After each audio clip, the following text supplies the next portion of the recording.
और निश्चित रूप से हम फिर से अपनी उत्सुकता साझा करने के लिए वापस आए हैं। हम एक शक्तिशाली अवसर साझा कर रहे हैं, एक ऐसा अवसर जो दुनिया के हर हिस्से में हर जीवन को बदल देगा। और आज का विषय है कि हम आपको एक स्वच्छ, सकारात्मक और नैतिक व्यवसाय प्रस्तुत कर रहे हैं।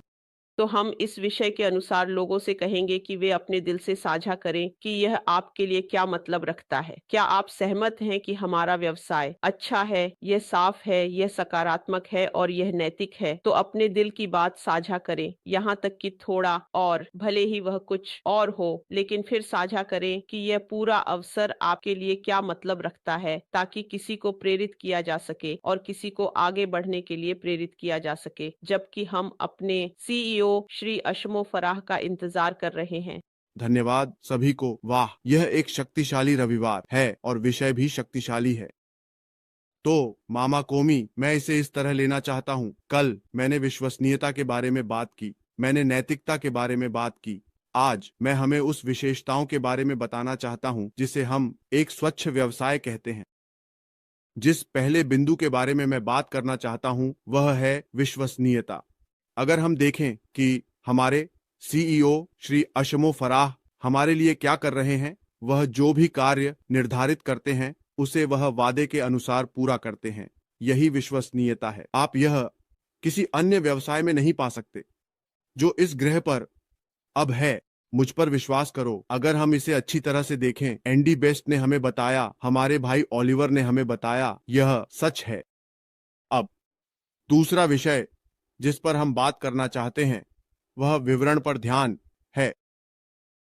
इसलिए बारीकी से किया गया तरीका, विवरणों पर ध्यान देने के लिए एक बारीकी से किया गया दृष्टिकोण है। इस तरह हमारे सीईओ सभी परिवर्तनों को पकड़ने में सक्षम हुए जो अब हमारे व्यवसाय में हो रहे हैं। अगर वह बारीकी से नहीं देखते, ठीक है, अगर वह विवरण पर ध्यान नहीं दे रहे होते तो हम आज जिस समय बात कर रहे हैं हमारा व्यवसाय खो चुके होते। तो दूसरा बिंदु है विवरण पर ध्यान। अब तीसरा, हम कह सकते हैं कि सुरक्षित स्वच्छ उत्पादों का उपयोग करें। हम सभी जानते हैं कि हमारे उत्पाद क्या हैं। हमारे लोग हमें इसके बारे में बताने वाले हैं। हमारे उत्पादों में कृत्रिम बुद्धिमत्ता समाहित है।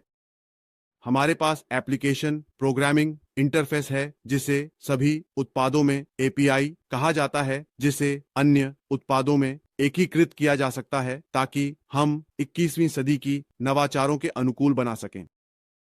इस तरह की तकनीक के साथ दुनिया में आने पर आपको यह कहां मिलेगा? आप इसे किसी और तरीके से नहीं पा सकते, केवल ऑनल पैसिव में। तो यह तीसरा है।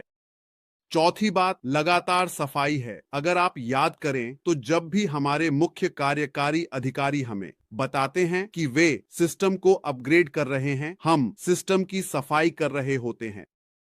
बस यही है ना? लगातार सफाई। आप सिस्टम को साफ करते हैं ताकि प्रदर्शन को अधिकतम किया जा सके और हमारे प्रदर्शन को बढ़ाया जा सके।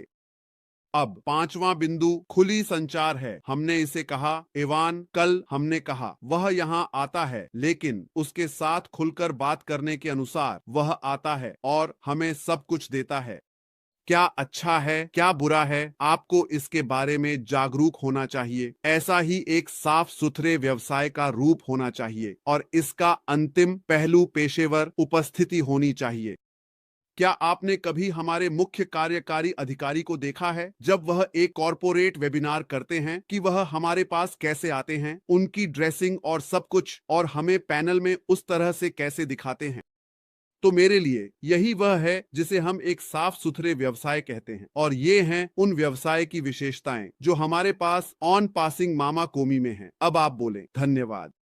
हम आज इस विषय पर चर्चा कर रहे हैं और एक चीज जो मैं सोच रहा था वह नैतिक है।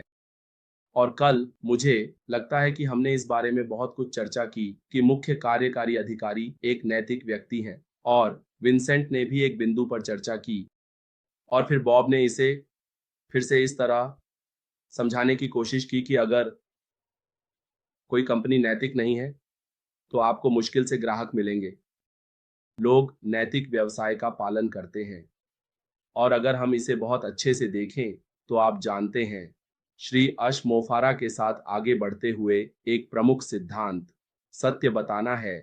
आप जानते हैं, यह सच बताने के बारे में है, भले ही इसका मतलब हो। ये कुछ ऐसा है जो वह वास्तव में नहीं कहना चाहता कि आप हम सभी को जानकारी में रखना चाहते हैं, क्योंकि यह उसकी प्रकृति है।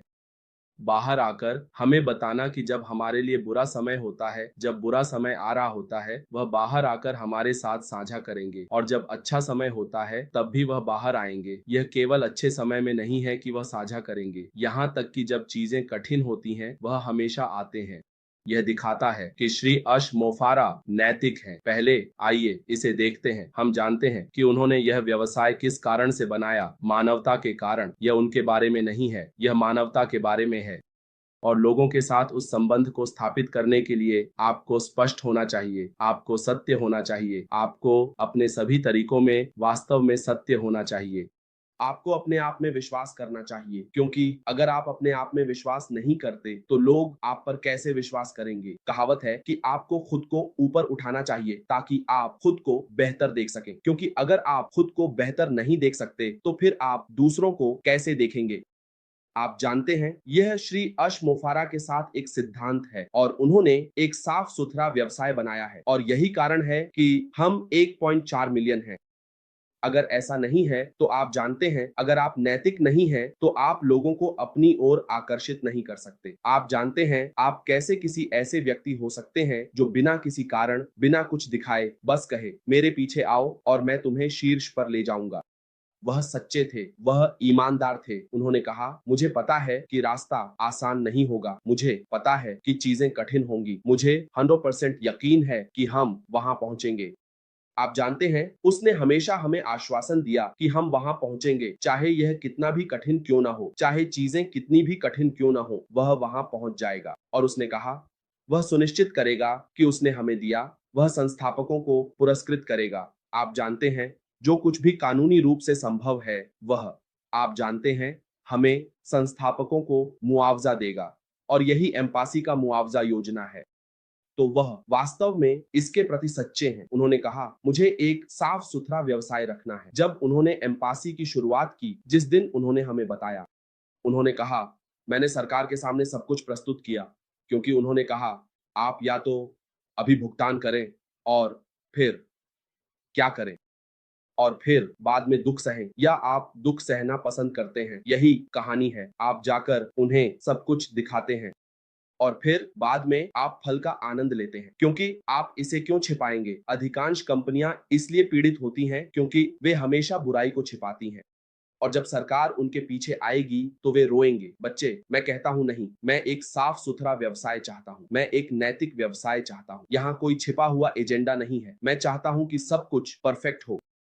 उन्होंने सरकार को सब कुछ जांचने के लिए एक पासवर्ड दिया। वह सरकार के पास जाते हैं और कहते हैं, मेरी व्यवसाय को देखो, यही है, बताओ तुम्हें क्या चाहिए और मैं इसे करने के लिए तैयार हूं। यह किसी दिल वाले व्यक्ति की बात है, कोई ऐसा। हम खेल को नियमों के अनुसार खेलना चाहते हैं, आप जानते हैं, और यह वास्तव में सुंदर है। व्यवसाय को शून्य से बनाना। जान लें कि रास्ता खराब होगा, चीजें हो सकती हैं, लेकिन मैं आपको वहां ले जाऊंगा जहां आप जाना चाहते हैं। तो श्री कंफर्ट, हम इस व्यक्ति की नैतिकता को समझा सकते हैं और देख सकते हैं कि उसने अपना व्यवसाय कैसे बनाया।